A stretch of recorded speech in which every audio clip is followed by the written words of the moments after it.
Women are the most unprotected people in society. They are expected to uphold and birth the entire human race, all while being held to an impossible standard of perfection. In Edith Wharton's Autres, Temps, Miss Lidcott is completely ostracized by New York high society due to a decision she made for herself almost 20 years earlier. She left and divorced her husband for her lover and was pushed out of society. In this story, art imitates life. Wharton herself was ostracized by her own family due to her own affairs and failed marriages. She uses this fictional short story to express how society discards women, such as herself, and the pain when the neglect comes from a person's own family. Autre temps is French for other times. But times have not changed. Wharton writes the pain she feels during this time while giving light to how women are treated when they are categorized as damaged goods by society. Edith Wharton was born Edith Jones in 1862 in New York City to a privileged and elite family. Edith's marriage to her husband Teddy was anything but a fairy tale.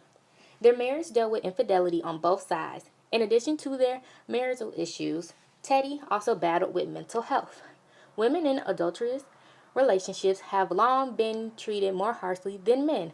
Just look at Hester Prynne. Teddy Wharton was seen as poor Ted in this divorce, but he was boasting about his extramarital affairs without any couth. But yet, society only focuses on the wrong of women when the marriage is over.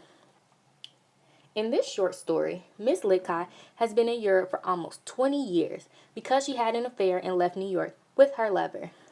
She receives news that her daughter Layla might be venturing on the same path of exile. Her daughter Layla has divorced and quickly remarried. Miss Lidcott is nervous because she thinks her daughter will be shunned by society just like she was. As a result, Miss Lidcott makes the journey from India to New York via Florence, Italy, in order to make sure her daughter is okay. Nonetheless, Layla is completely accepted by the same society which shunned her mother, and her social status only increased as she married up the social ladder. This is not the same New York City Miss Lidcott left after all these years, as the title suggests. Layla, on the other hand, divorces and remarries a wealthy man, and no one seems to even blink. Unfortunately, for Miss Lidcott, times have not changed for her. In regards to her isolation, time has stood still. Layla is embarrassed by her mother and does not even want her mom seen at her home at their upscale dinner party, so that her new husband can land a diplomatic job. She hides her mother away in order to save face in New York elite society, similar to Wharton's entire family disowning her in order to deal with the embarrassment of her failed marriage.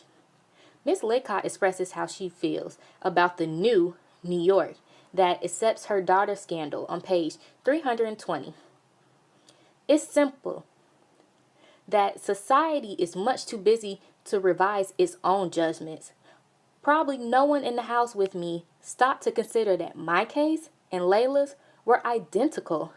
They only remembered that I'd done something, which, at the time, I did it, was condemned by society.